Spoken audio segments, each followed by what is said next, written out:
नमस्कार, जय महाराष्ट्र मित्रांनो। आताच्या क्षणाची सर्वात मोठी आणि महत्त्वाची अपडेट समोर येत आहे। तर पुन्हा उद्धव ठाकरे यांच्या सेनेत जाईल शहाजी बापू पाटलांचे ठाण्यात वक्तव्य। काय आहे सविस्तर अपडेट मित्रांनो, जाणून घेऊया।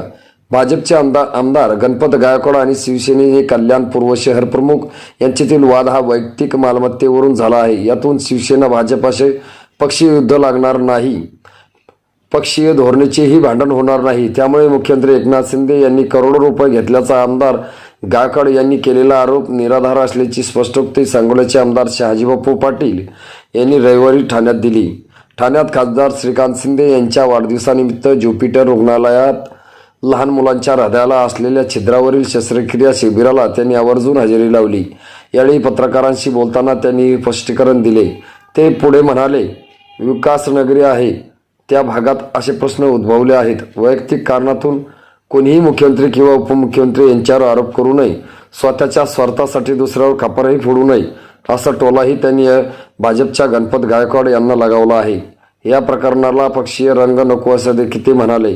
खासदार संजय राऊत हे मुख्यमंत्री शिंदे यांच्यावरील सुरुवातीपासूनच विविध प्रकारचे आरोप करीत असून ते मुख्यमंत्री झाल्याचे त्यांना रुचलेले नसल्याचंही एका प्रश्नाला उत्तर देताना त्यांनी असे स्पष्ट केले आहे।